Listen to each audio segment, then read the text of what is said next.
এক্সেন সাহেবকে বলার পরও উনি কাজের অনুমোদন দিচ্ছেন না, এখানে লোক দিচ্ছেন না। দীর্ঘ প্রায় 50-60 ঘর ভাঙি চলে গেছে, হাজার হাজার লোক বিধ্বস্ত হয়েছে, সবাই অন্য অন্য এলাকায় চলে গেছে। আমরা আসি কন্ট্রাক্টর এবং লেবার সবার সাথে কথা বলছি, কথা বলা বলতেছে যে আমাদের টাকা পয়সার কোনো সমস্যা না, কিন্তু আমাদেরকে 10 থেকে 12 দিন পর্যন্ত বসায় রাখা হয়েছে। সরপুরিয়া ইউনিয়নের দক্ষিণ অঞ্চলের এই ক্রস ড্যামটা বাঁধ নির্মাণের জন্য আমাদের প্রাণের দাবি ছিল। দীর্ঘদিন আমাদের অপেক্ষার ফলে এই বাঁধটি নির্মাণের জন্য অনুমোদন হয়। অনুমোদন হওয়ার পরে এখানে ঠিকাদারি প্রতিষ্ঠান আসে। ওনারা গত 21 তারিখ থেকে এখানে কাজ শুরু করে। কাজ শুরু করার ফল থেকে ওনারা কাজের অনুমোদনের জন্য এমপি মহোদয়ের সাথে যোগাযোগ করেন।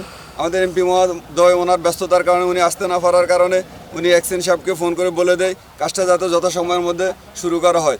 এক্সেন সাহেবকে বলার পরও উনি কাজের অনুমোদন দিচ্ছেন না, এখানে লোক দিচ্ছেন না। ঠিকাদারের লোকজন আসতেছে, এখানে লেবার আসছে, প্রায় 150 লেবার আসছে। আপনারা দেখতে পাচ্ছেন এখানে মনে করেন যে কয়েক হাজার বস্তা বালি ভরে রাখা হয়েছে, কিন্তু ওনাদের অ্যাক্সিডেন্টের অনুমতির জন্য ফালানো হচ্ছে না। কী কারণে ফালানো হচ্ছে না, কী কারণে উনি লোক দিচ্ছে না, কোন অদৃশ্য শক্তির বলে উনি এই কাজটা বদ্ধ রাখছে, এই কাজটা আপনারা একটু যাচাই করবেন কেন কাজটা বদ্ধ রাখা হয়েছে। দীর্ঘ প্রায় 50-60 ঘর ভাঙি চলে গেছে, হাজার হাজার লোক বিধ্বস্ত হয়েছে, সবাই অন্য অন্য এলাকায় চলে গেছে। কিন্তু এখন যাক আলহামদুলিল্লাহ এটা চালু হয়েছে, কিন্তু এখন এটা আবার বন্ধ হয়ে যাচ্ছে।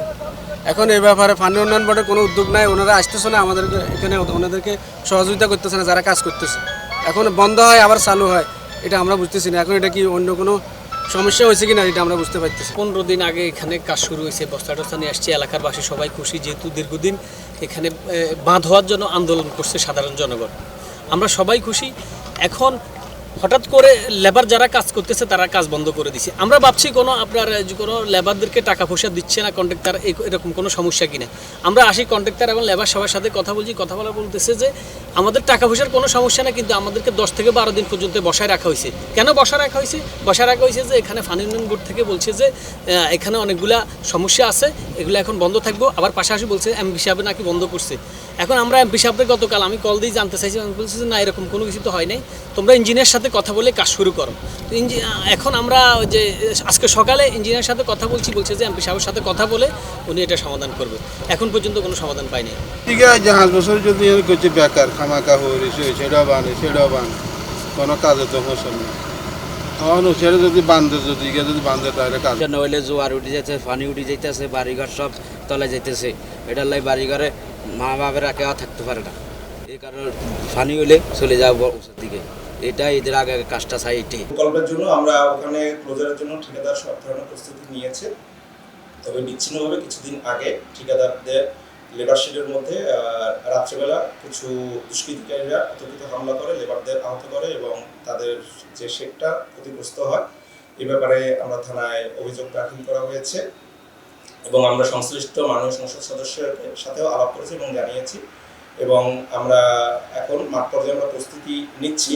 আমাদের মাননীয় পানি সম্পদ মন্ত্রী মহোদয় এবং বন ও পরিবেশ মন্ত্রী মহোদয় আগামী 10 তারিখে এই প্রকল্পটি উদ্বোধন করবেন। উদ্বোধন করা হলে আমরা আশা করি সম্পূর্ণরূপে আমরা কাজটি শুরু করতে পারব। এই কাজটি খুবই চ্যালেঞ্জিং, এটা ক্লোজার, এটা জোয়ার ভাটা এবং বর্ষার সাথে সম্পর্কিত। এই কাজটি মার্চের মধ্যে সম্পন্ন করা প্রয়োজন। মার্চের মধ্যে যদি সম্পন্ন করা না যায়, এরপরেই দেখা যাবে বৃষ্টি এসে যাবে এবং নদীতে পানি বৃদ্ধি পাবে। ক্লোজার কাজটি এবছর করা যাবে না, তাহলে আমাকে আগামী বছর সিজনের জন্য আবার ওয়েট করতে হবে। তাহলে এই বছর যে আমরা সুফলটা পেতাম, সেই সুফলটা 1 বছর ডিলে হয়ে যাবে। এখানে বালি এবং জিও ব্যাগের এখানে কোয়ালিটির ব্যাপারে কোনো ছাড় দেওয়া হচ্ছে না। জিও ব্যাগ অলরেডি টেস্টের জন্য বুয়েটে পাঠানো হয়েছে। বালি নিয়মিত সিভ অ্যানালাইসিস করে এর কোয়ালিটি মেনটেন করা হয়। আর ক্লোজার নির্মাণের কাজটির ক্ষেত্রে সবচেয়ে যেটা বিষয় হচ্ছে, ক্লোজারকে ঠিকাদারকে ক্লোজ করতে হবে এবং এটাকে সাস্টেইন করতে হবে, তারপরেই সে বিল পাবে। কাজেই এখানে তার গাফিলতি করে বা ফাঁকি দিয়ে বা এটা ওপেন হয়ে গেলে যে বিল পাবে তার কোনো সুযোগ নেই। কাজেই এলাকাবাসীর যে আতঙ্ক সেটা সঠিক নয়। তবে কাজটি বাস্তবায়নের জন্য এলাকাবাসী যাতে এই কোনো অতর্কিত হামলা বা কোনো কিছু না হয়, এই কারণে যারা সুফলভোগী তাদের সর্বাত্মক সহযোগিতা প্রয়োজন।